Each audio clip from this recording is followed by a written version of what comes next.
Do you wish you could get virtual attendees to turn their cameras on? Is engagement the number one issue on your virtual meetings? Do you want your meeting to be the most engaging virtual meeting? Well, welcome to the Engaging Virtual Meetings podcast. In this podcast, we'll talk to the top people around the world in virtual meetings and give you, the listener, the best ideas to host engaging virtual meetings. Make sure that you click subscribe so you can get the latest episode of the Engaging Virtual Meetings podcast. Now, let's welcome your host, the author of the #1 Amazon hot new release, Engaging Virtual Meetings, John Chen.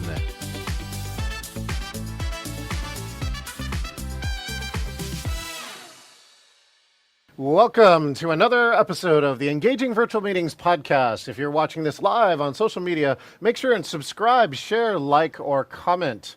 You can subscribe to any episode of Engaging Virtual Meetings at engagingvirtualmeetings.online. We have episodes coming out every Wednesday.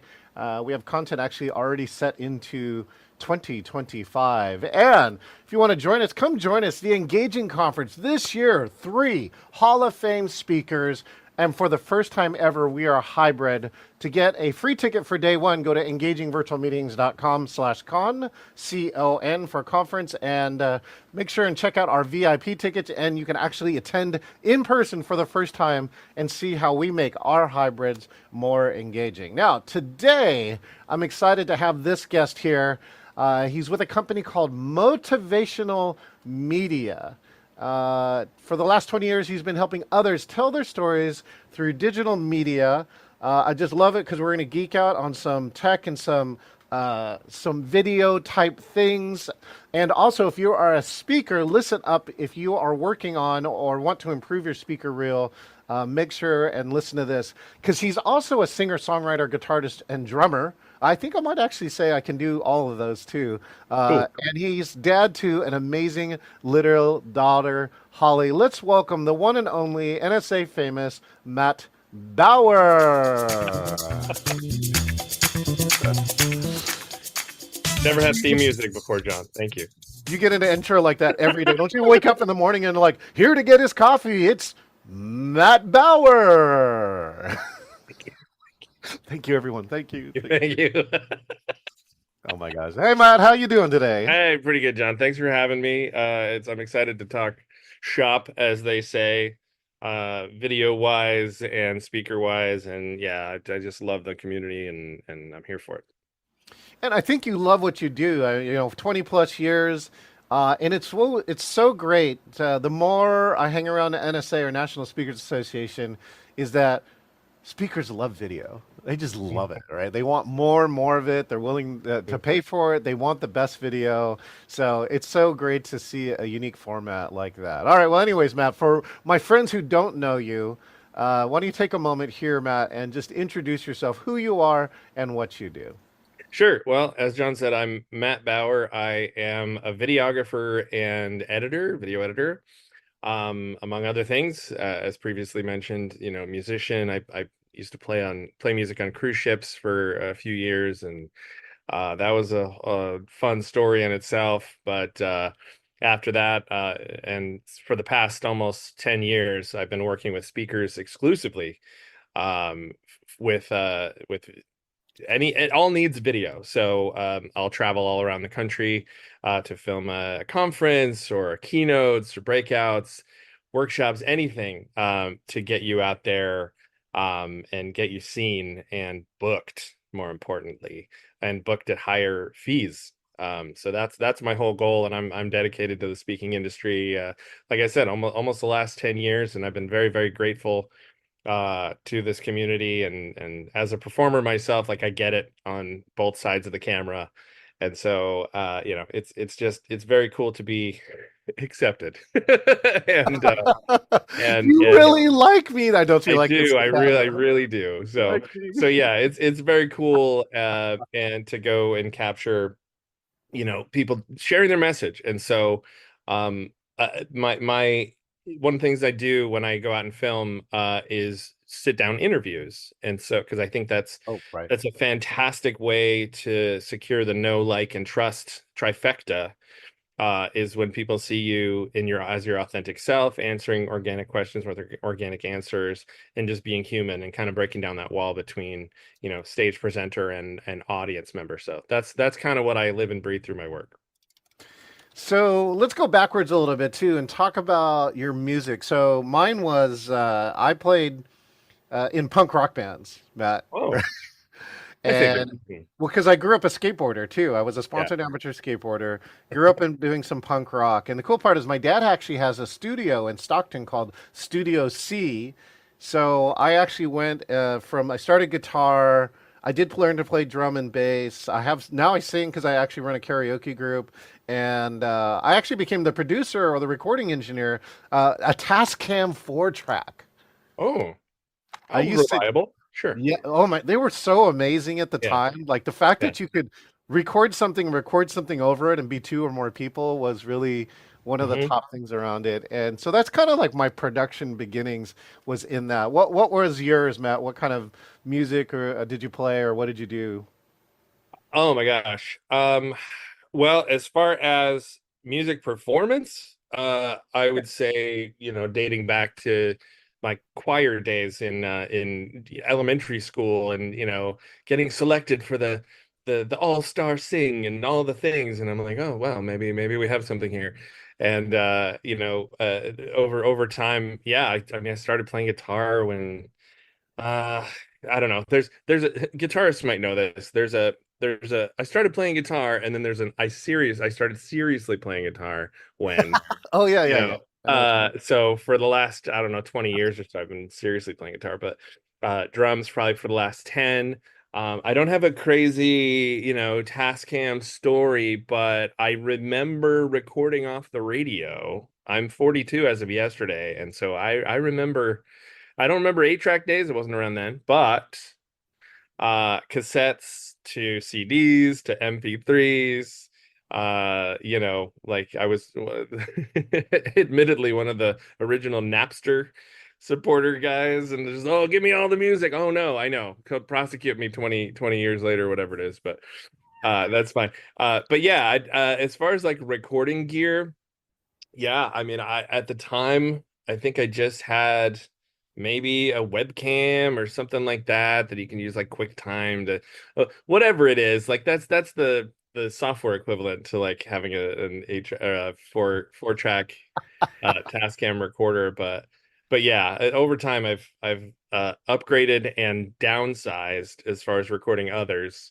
So when I film speakers, I've got like this little tiny microphone that's better than anything I would have had 20 years ago, and for 5 times its size and price probably.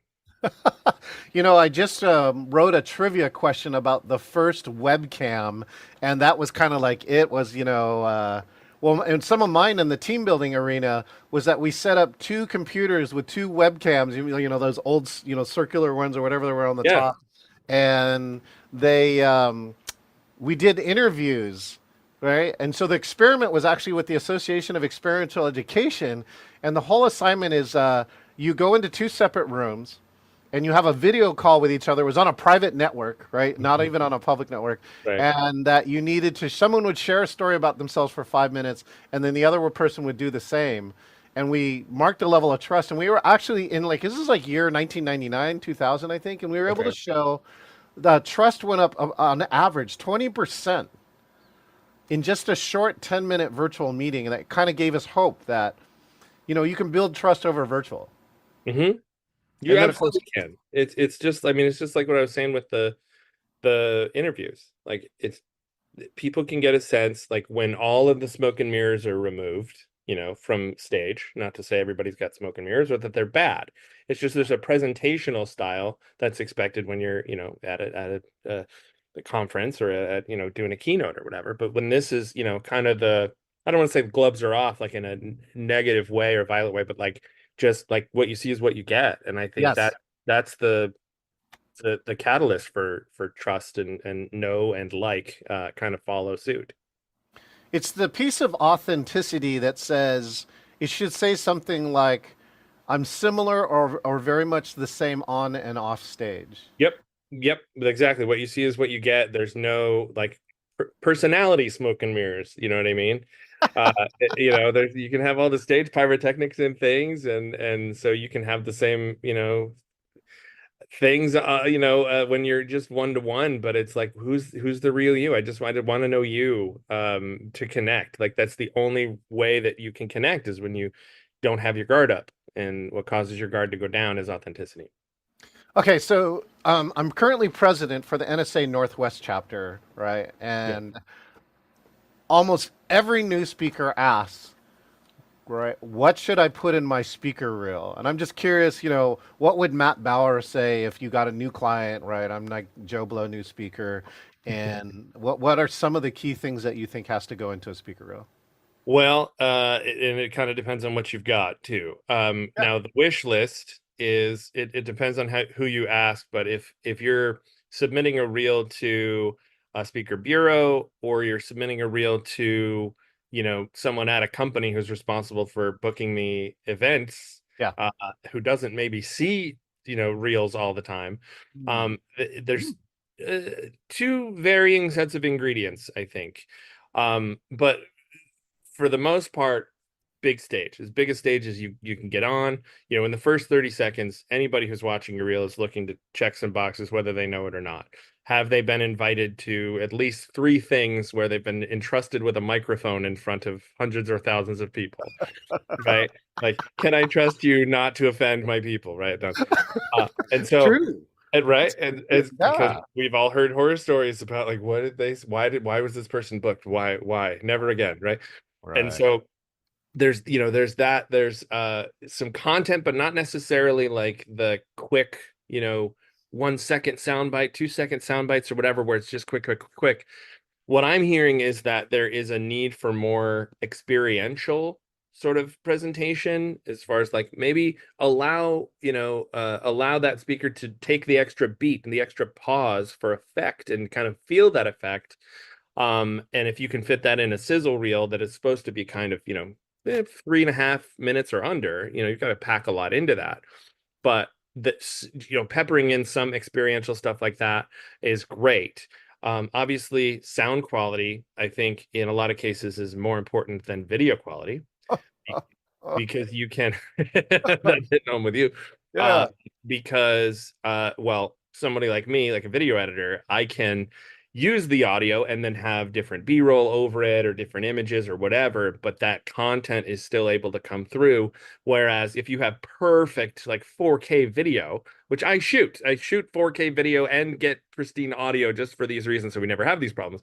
Right. But if you have like pristine video and really awful audio, the most you can use that for is B-roll That's right. for like 3 seconds, and so you might have this 45 minute to an hour thing, and if the audio is not great, ooh. And there are things that can be done to restore it to a certain degree, but obviously it's way better to record it right in the first place. So just kind of rounding out this answer, like, big stages, um audience reactions are Mm, are mm. huge, huge, because that's what a meeting professional or anybody really willing to book you or wanting to book you is going to want to see, is like, how is this being received?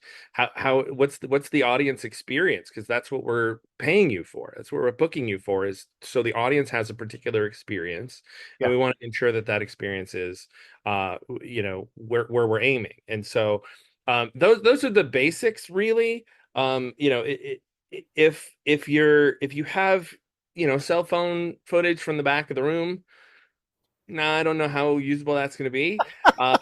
But if you have some professionally recorded stuff, like I said, it's about 3 to 3.5 minutes long, on average, the sizzle reel. So, to complement that stuff with an complement, uh, testimonials, like written testimonials, if you have those, if you don't have video testimonials from audience members, you know, um, I would say organizations that have trusted you, Yeah. you can like, if you've spoken for Microsoft, please make that known.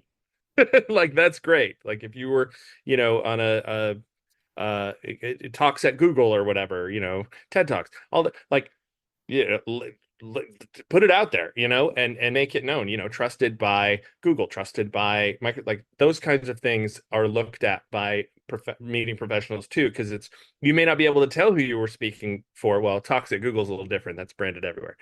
But you may not be able to tell. That's exactly right. That's exactly right. And that's a perfect illustration of what I'm talking. That's exactly right. So some sort of screen like that would be great, and a real, even something scrolling along the bottom if you've got other content going. Mhm. Just to pack all of that in there is a bit of a task. Obviously, you have professionals like me who can help you with that. But even if you're wanting to like DIY, like that's the checklist really to put in there. And the last thing I'll say is music. I'm a we talked about it. I'm a musician. I have uh, let's see. It takes me a lot longer than probably most people to find the perfect track for a reel, because it's gotta, and I go as far as to go, okay, what's the even the cadence of the person's voice and the way that they're speaking. Ooh. Does that match up with Ooh. the tempo of the song? Because subconsciously, Yeah. there may be a dissonance there, and you can't quite put your finger on it. And you're like, I'm not real fond of that video. The speaker could be great, but I don't have a great feeling because the music pace was incongruent with the speaking pace. And Right. so, yeah, so I'll go as far, down to science, to get the right sound. Because that's half the battle of the know, like, and trust, and the feel, is how do you feel? I want somebody after they watch a sizzle reel that I create to pick up the phone or to click a link or to just engage. Right. And if they're having this good feeling like, oh man, that was such, ooh, I can't put my finger on it, but that just felt so good. I want more of that.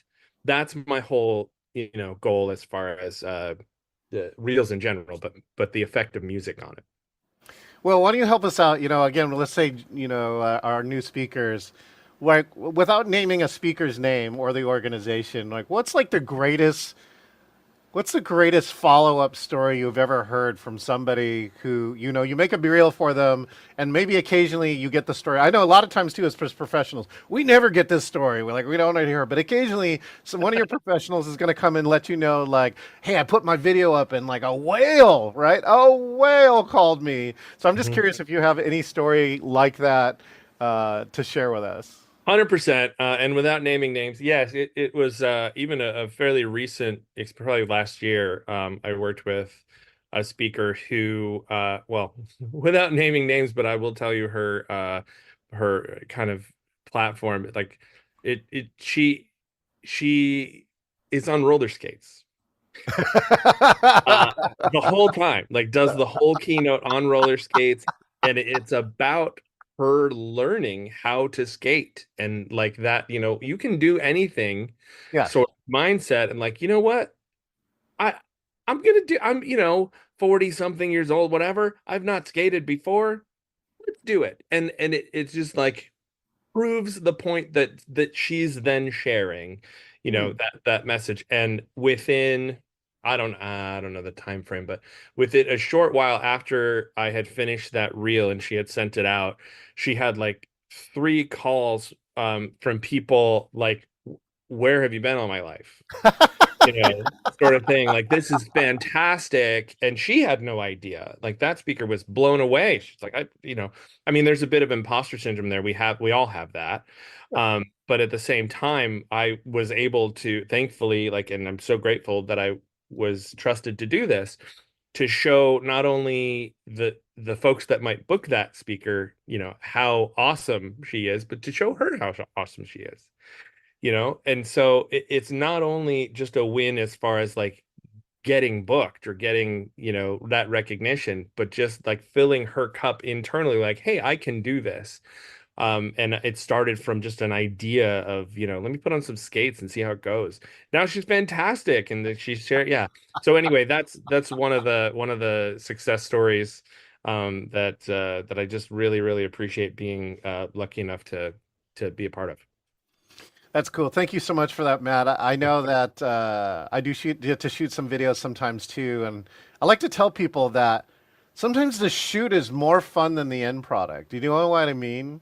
Yeah. Oh yeah. It really is. And I for me, I love capturing candid moments and just audience reactions. Like Yeah, I yeah, set up 5 cameras whenever I yeah, shoot. yeah, 5. And yeah. so I got an ultra wide, I got a left, a right, a center, and then I'm shooting the audience reactions, the laughing, the smiling, the learning, the writing stuff down, just the engagement, and it's just especially it's kind of funny because a couple of years ago, I used to shoot audience footage with kind of a closer lens or like a not a zoom lens.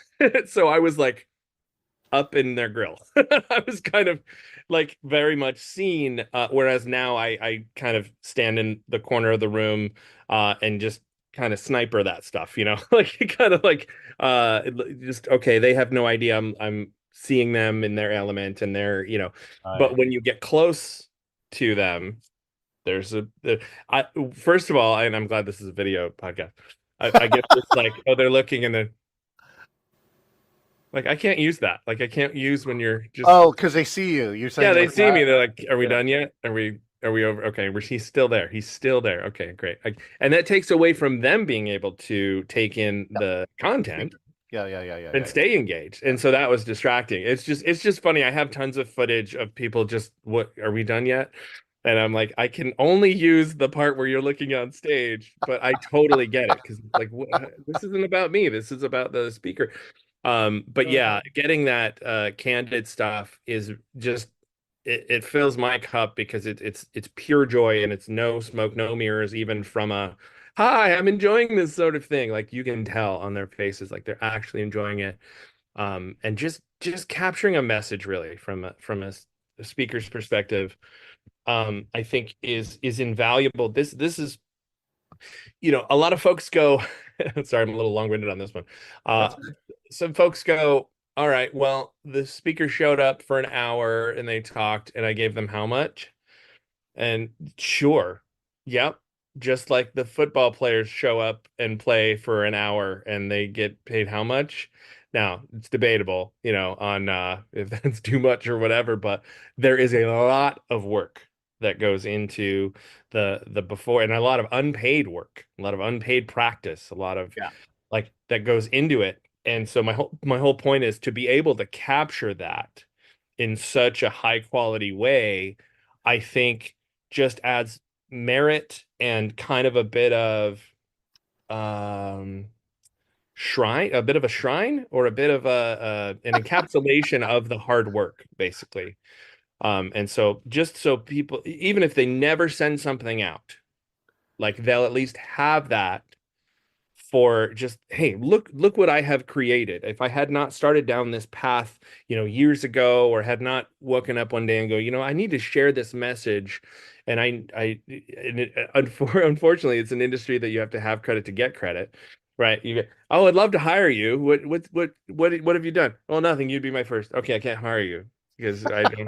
Well, okay, how do and so I'm also kind of like we were talking about, John and I were talking about, maybe doing a speaker showcase or something like that to give people kind of a leg up and get some video so they can get booked for big stages, and then it just kind of snowballs from there. But back to to my original point of like how much work has gone into Yes. and leading up to that hour, like it's an encapsulation of all of that, that can be reviewed. You can also squeeze a lot from that orange. You can have individual YouTube videos, LinkedIn videos, transcribe it, put it, you can squeeze a lot. And so I just love being part of that value for folks. So what I've told people, like in team building, it started in team building, but speaking is exactly the same way, which is that no one knows what it takes to make the perfect hour. Right. It's literally the perfect hour when you get the right keynote. And if you look, I mean, there's only limited time in a conference, so that again, it's like alcohol, right? It's like a distillation, right? So that hour really needs to be a distillation, and it can be a bummer, Mhm. Yep. Or it could be the highlight. It's going to be the one thing that people remember from this conference because they go to 20 sessions or more sometimes. And so to stand out in that, why should I come back next year? Yeah. You got to have that one moment somewhere during that time that someone has. And I just want to give a shout out to my good friend Jiki Ferrer is watching in Hawaii. Aloha to Jiki, and Cool. he's chatting a few questions. I'll see if I have one for you. You know, I Yeah. want to add one other piece, Matt, too, which is I just I am such a advocate and fan of the audience camera. And number one in hybrid, there's like, especially as the pandemic started to break, is that the virtual audience wants to know what the in-person audience looks like, just Yeah. out of curiosity, right? But in that second part, it comes around there, and then, so this is what I've discovered over the last year too, Matt, is cross shooting. So I put two cameras left and right. Yeah. Instead of, I thought I would shoot straight out in the audience, but over time, what I found that was better was cross shooting, because what Mhm. happens is you get that shoulder of the Yep. speaker and the face of the audience, and some of those shots are so good. Yep. And all you need, like you said, like all you need is one, I would call it a money shot. It's just like that shot where you're behind the speaker and they're a silhouette because the lights are just Yes. outlining them, and it just looks epic, and like that's gold right there. And so yeah, like to capture, the over the speaker and the audience at the same time, that's awesome. That's noticeable. Noticeably awesome.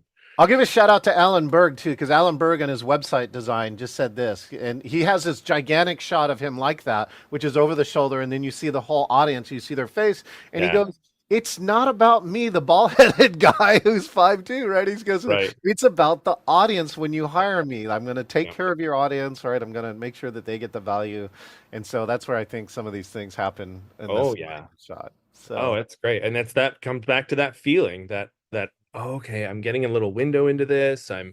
It's just experiential. Like that's just a cool feeling to be a part of that. And like to your point with, you've got 20 other sessions maybe that day or something that you're going to, Yeah. you've got to have that standout moment or moments, even, to put your QR code and contact information at the end and have people raise their phone and want it like that. You've got to have something, a little bit special there. And so yeah, it's no pressure, by the way, anyone who's but yeah, if you can do that with an audience, like they will be on your newsletter, they will come back to see you. I've had several video testimonials from audience members that go, you know what, this speaker is awesome. I come to see her every time she's here, and every time it's different, it's engaging, it's all that stuff. And that's like the perfect testimonial for a speaker, because it shows that they've been invited back, first of all, Oh, that's cool too. Yeah, you're to right. something. And so and also that there are devout fans, like there are evangelists for this person, which means like they're the real deal. Matt, I get the chance to do some virtual MC for hybrids, and I got paid the highest compliment once, which was, "If John's not the virtual MC, I won't register." Oh yeah. I was on social Ooh. media. They put it on Facebook in their group, and I did not pay for that. I was like, that was amazing. That made my Oh heart. my gosh, yes, get an army of those people and then basically give an ultimatum to anybody you want to work with. It's like you're All right, gonna well, have no let's, attendees unless I'm there. yeah, no So virtual at least. You yeah, can have yeah, your yeah, in-person exactly. stuff. Yeah, they have like 650 or 700 virtual attendees. Wow. Really, really, really amazing. What a compliment, John. That's awesome. Thank So you, great. Matt. Yeah. So, talk to me about your pandemic journey, right? March 2020 happens. What happens to Matt Bauer during that time? Oh, could I get into it? Well, I mean, having been exclusively working with speakers, for like I said, like 10 years, uh when all of the events got canceled, all of my events got canceled. And Right. so I pivoted. I know we missed that word so much. Yay! I've been Wait a second. Wait. Ready? Bingo!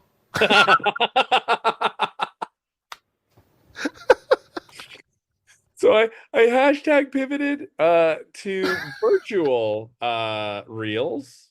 which is basically, I mean, I remember doing one for like Marilyn Sherman and Mary Mm, Kelly and all these folks who were mhm. like not waiting, basically, not Wow. waiting it out. And it's a good thing they didn't wait it out because it lasted quite a long time. And so, and for some folks, it's still a thing. But that basically turned my business on its head, because yeah, couldn't do any physical events, Yeah. so couldn't go film anything. Yeah. Um, I had to, like I said, I'm a big fan of interviews.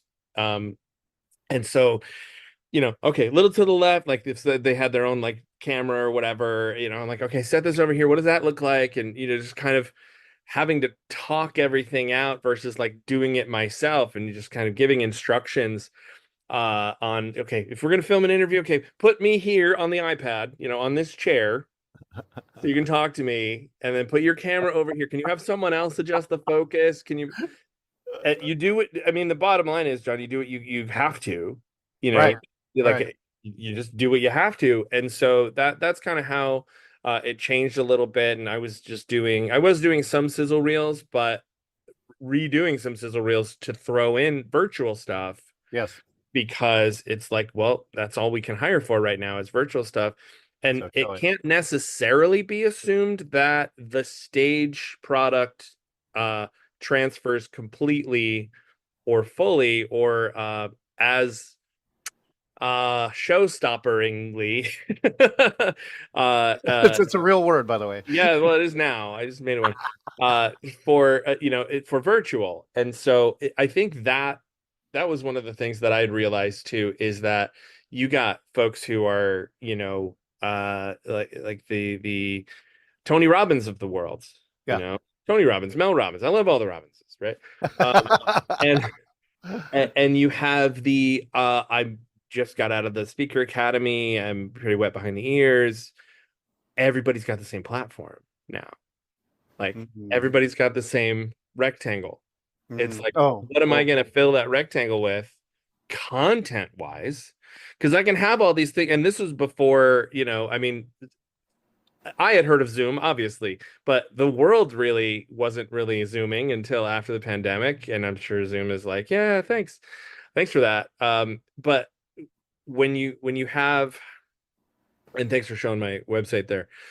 Yeah, all of these things that I couldn't film in person. Like, oh, what am I going to do? And so everybody's got that same platform, and so it really comes down to your content. You can have, I know I use the word smoke and mirrors a lot, but smoke and mirrors on stage or whatever, but you don't get that here. Like, all those apps too that are like what you're using now. Either like OBS studio, something like that, or camp you can. yeah, Ecamm, something like that. Those things didn't get super popular until like they had to. Like, oh, there's a market here, and a broad one, because people like to have, like you've got your CSP over there, you've got your book over there, you can, make it interactive and engaging. Exactly. And so, but before that, you just had your voice and you just had your screen and your webcam, and you just got to hustle. And it really breaks down who's got the content, the engaging content, and who maybe needs to work on it. So I did see that. I did see that a lot. And that was pretty evident when I was doing like the virtual reels. It's like, some of them hadn't done that at all. Like they were just stage, and it's a whole different thing. Just like Yeah. I Yeah. can't look over here and walk over here, and because that takes you out of your element. You got to stay in one spot. And Yeah. so it was tough for a lot of people.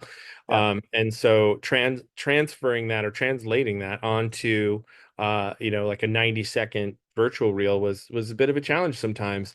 And I did find myself using some sort of stock footage of an iPad with like a green screen on it, to like put their content on that virtually, to show, oh, hey, here's someone looking at an iPad and looking at this. Oh, that's what that experience is. That's when this was very new. Now it's like, well, no, I want them. I'm going to see them. I'm not going to. Why am I watching this? And so, but at the time, it was. I had to get creative to survive, and so did everybody. Yeah. So what happened to me, John? Same thing that happened to everybody else, and I had to pivot as well. Well, one of the pieces around this, I earned the certified speaking professional this year, and on the stage, I'm pretty good, but we're competing against like giants in NSA who have been on stage, it feels like since they were born, right? Mhm. And Yep. I'm actually proud to get this year because the one thing I thought I was able to do, and I've been watching carefully, like monitoring over the last 2 3 years, is saying that I'm definitely one of the top in virtual, and it's different. It is different, just different enough, right? There are still some core things at the bottom that you can still do in person and virtual, and it is different enough that not everybody excelled in it. All right, Hmm. to excel at both is like another skill as opposed to just excelling in one or the other, in virtual Yeah. or in person. And Yep. so I really do believe that after that. I wasn't sure, but after watching over the last couple of years, I'm really convinced that the virtual can take another level. And I'm excited to see that. Speaking of which, Matt, what has to happen in a virtual meeting for you? You're an attendee, right? Actually an attendee in somebody Okay. else's virtual like meeting, conference, educational piece. What has to happen for Matt Bauer for it to be engaging, unique, awesome?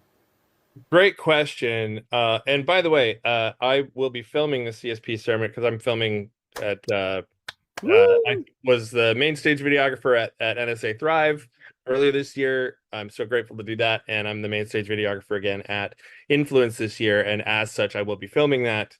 So if you have a certain angle you want as a fellow videographer, you just let me know, and just for your, when you fly across the stage, you let me know what that direction should look like. So. Wait, now here I'll give you the insider, right? Only people who are going to listen to this interview will understand this. I think I'm going to do some version of the worm when I get to the metal. So I'm sure I Perfect. can. Can you see this behind this? Right, like there's this audience shot which is like I turn and then do the worm sidewards, right? And the whole audience is there. Like something should I do like laugh or blow up, Uh-huh. slow motion. That shot, I think, like if we can conspire on that shot, that would make my whole You day. got it. Yeah, I've already got it planned out. Perfect. To answer your question, what makes it engaging for me? Um, my brain is super fast, but it also it's like having a Ferrari brain in like an old beat up Volkswagen body. Like so, like the steering's all messed up and the brakes work sometimes and whatever. And so the whole point of that is to say, um, if I can tell that you're reading something, no. Yeah. If I can tell like that you're just moving on to the next thing, same thing as, and I'm not saying not to use confidence monitors or that they're a bad thing if you're on stage. But if you look down for more than a second, like you're going to lose your audience. It's going to, what are they looking at? Like, okay, I know what they're looking at, but why aren't they prepared or why, to get that feeling? And so engagement is the thing. For me, like I would much prefer, I think, to because I don't know if how many folks have had a Zoom call with you. But John's using one of the features of Zoom where you can have a video play in your waiting room while people are joining, which I think is brilliant and awesome. And in that video, he's got, graphics flying around and it's very well presented. And so that I think, and this goes along with my editing as well, I rarely have something on screen in a sizzle reel that is more than 10 seconds just looking at one thing, looking at one person talking. I'm cutting to B-roll, I'm cutting to this, there's some sort of graphic or whatever like that. Yeah. And not to say that we have become a nation of like super short attention spans, but I will just say TikTok, YouTube stories, Instagram stories. Like these things are popular for a reason and they're pretty representative of like, yeah, swipe, swipe, swipe, scroll, scroll, scroll. And so when you're like, it's one thing to be able to watch a YouTube video and choose what you want and for how long. When you're on an hour long presentation, like it should be as engaging and make me not want to go, you know, flip, The next thing. scroll and whatever. Yeah. Now that's hard to do, of course. because with the short form stuff, it's like that's what's expected nowadays is like, okay, I'm going to learn something in a minute and a half, or I'm going to be engaged, I'm going to laugh in 60 seconds, 30 seconds, whatever it is. So I guess in a presentation, you just have to make a series of those, versus like one long thing that made you smile, or one long thing that, it's like, we're not going to wait till the one long thing. We're going to kind of check out. We're going to notice something in your background. We're going to put whatever it is, unless the visual changes up. Maybe there's something to follow with my eyes. Maybe there's a little, we're watching a 30-second clip of something because you're going to comment on it, or something. Like, to switch it up a little bit Yeah. every so often, I think is the best way to go. And to just vocal, I will say this, vocal tone and Yeah. inflection, Yes. huge. People It's are forgetting that, right? There was a great report by one of our friends who was in the AI, and they record. Well, they don't record, but they monitor virtual calls, and they said that voice variation, high pitch, low pitch, faster, Yep. slower, Yeah. pause, Mhm. all of those things right now are top things that will engage your audience. They're top suggestions because most people aren't doing it. Yeah, and it's one of those things too that, like music, is largely subconscious how it's received. Because Yeah. I mean, again, I'm a computer brain guy. Like, it's a literal data stream. Like, Yeah. the Da, da, words da, that da. you're hearing, the Yeah. words that you're hearing, you're processing. Okay, cool. But the way that you're hearing those words is going to sway how you process those. If Mhm. you're picking up some sort of aggressive tone or whatever, you may be averse to that. If you're picking up some sort of, like, it's too quick, I didn't hear it. Like, it's not received because of the way it was delivered. So the delivery of your content is just as important, if not more so, than the content itself. Okay, what's the future of video? I'm going to change. Yeah, I want to hear what Matt's take of the future of video is. Like 10, 20 years down the line, what do you think's going to happen to video? Well, there's video, and then there's like video for speakers. And so AI has a big place in this conversation, of course. Ooh. Now you can literally type something and be like, show me this, and it will look pretty real, like somebody shot it. And Yep. it's only going to get better. And that's cool for, stock footage, something to illustrate a point. But if you're a speaker, like, you're on stage, like, it's your face and your likeness and your voice, that still needs to be in front of people. And we can't just have your voice. I mean, you can. There are some faceless, YouTube channels and things like that. But if you're a speaker and trying to get out there and trying to get booked, it's you that This is they the want. moneymaker. That's the moneymaker. That's right. It's the moneymaker. Uh, and so, like, you can, the future of video is enhanced in that way, where you can go, okay, this is mostly about, this moneymaker, but I can illustrate it and emphasize certain things fairly easily by just like typing, a prompt or something like that. And Yep. that's cool, because right now you can go to, websites like Pond5, or like, just wherever, and get stock footage, Yeah. that somebody has shot, but we can just kind of create it now. But Yep. that purpose of that stock footage stays the same. It doesn't necessarily expand into covering the moneymaker. It's just a lot easier to find exactly what you want, or to create exactly what you want if you're talking about a certain scenario in your keynote or something like that, to kind of illustrate it with more specificity than just browsing, Shutterstock or something like that. Yeah. With Yeah. it, it basically, I'm looking at it in terms of my job security. And so Right. it, Is AI ever going to take over the video editing portion? Right. Like right um now, it's not there, but there is a time maybe. it can, it depends. I would say it depends on your expectation. If the expectation, like right now, creating like Instagram Reels or something like that, where the components are as follows. It's vertical. It has subtitles Yeah. that are Yeah. animated and Yeah. kind of Yeah. attention getting. And it Uh-huh. may have some other, like, stock video sprinkled in or something like that to Yep. illustrate a point. But again, it's 30 to 45 seconds to a minute. Yep. That stuff right now, there are good tools that you can go, hey, here's a 5-minute thing. Use your best judgment to go, okay, to make it into a 30-second or a minute or whatever sort of thing. And it's hit or miss right now, but it's only going to get better.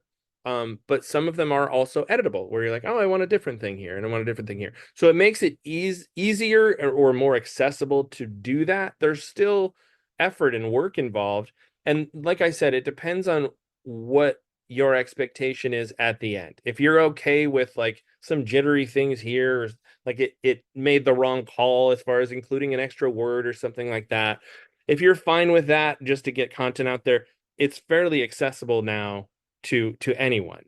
Um, that Yeah. being said, I'm a little more particular, and I think, just going back to my point earlier about how like a sizzle reel finishes, like it's like, oh my gosh, I want to, but it's that whole experience that I make sure is absolutely seamless, even down to the frame.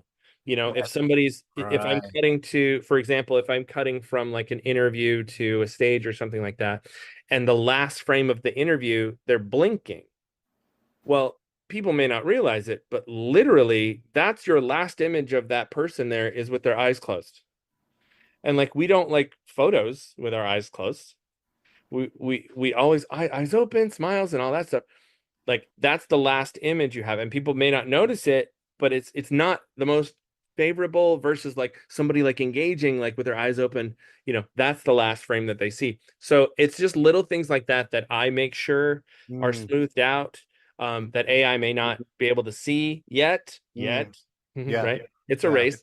But it's just like that kind of stuff. It's a whole experience. Like, if I'm editing a video, even if it's a minute long, and it's got the subtitles and it's got those things, it's going to be perfect and perfectly received, and not have anything that might subconsciously throw the person off, if that makes sense. Yeah. Cool. Well, Jicky too asked the question: do we have an audience? Do we have audience microphone set up for reaction sounds? And mine is an absolute yes. I think Matt is the same way. By the way, on Zoom, you want to do something and turn on original sound, because by default it has the noise cancellation, which cancels out audience reaction. Mm-hmm. So I turn this on all the time, and on my virtuals and hybrids when I can. All right, we're going to do this cool new part of this interview. This is called the speed round, right? I'm going to ask you a question. You have to answer it as fast as possible. Are you ready, Matt? Yeah, I'm ready. Favorite band? Yeah. What's that? Favorite band? Muse is my favorite band. There we go. Favorite song? Oh my gosh. The Dance by Garth Brooks. Ooh, good one. Favorite performance? Your performance as a live musician? Oh my gosh. I performed for about 2,000 Australians on a cruise ship one time, as a Michael Bublé tribute act.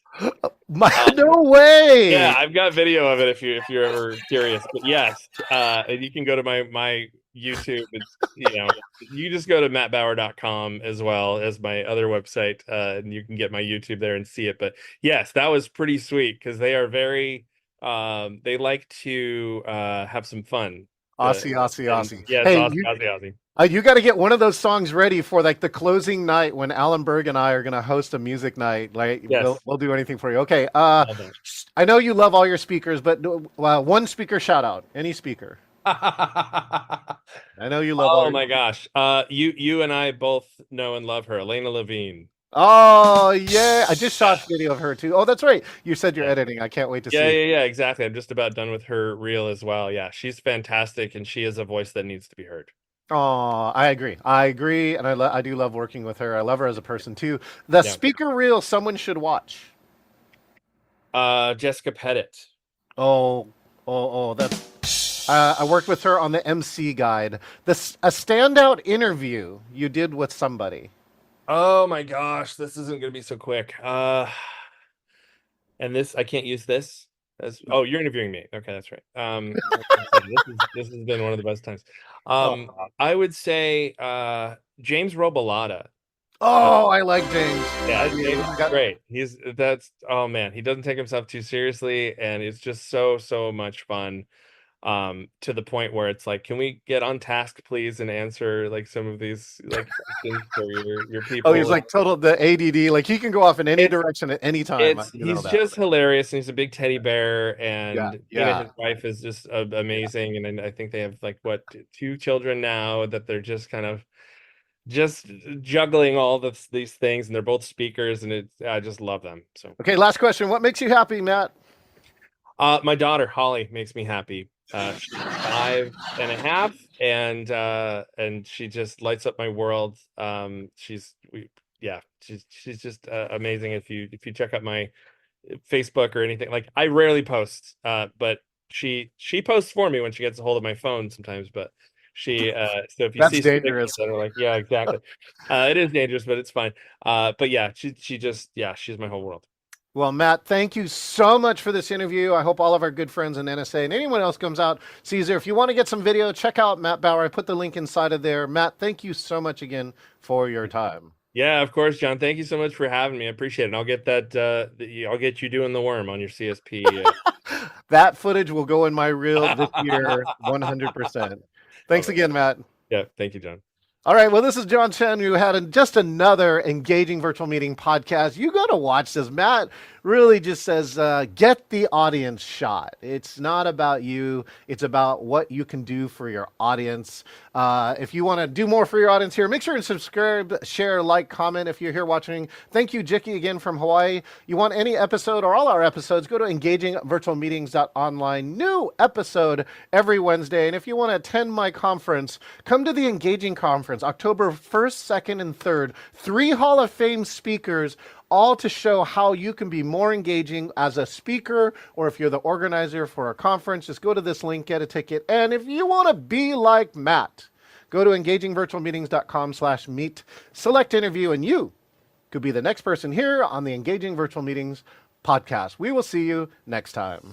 This is John Chen, the author of the Amazon #1 hot new release, Engaging Virtual Meetings. I personally want to say thank you for listening to the Engaging Virtual Meetings podcast. It is my passion to help you eliminate bad virtual meetings. Make sure that you click subscribe so that you can get the latest episode of the Engaging Virtual Meetings podcast with all of the latest ideas. Hey, I want to meet you.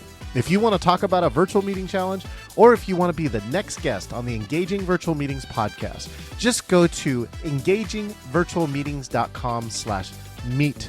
That's engagingvirtualmeetings.com/meet, MEET, and find your best time to meet up. Thank you, and I look forward to engaging with you online.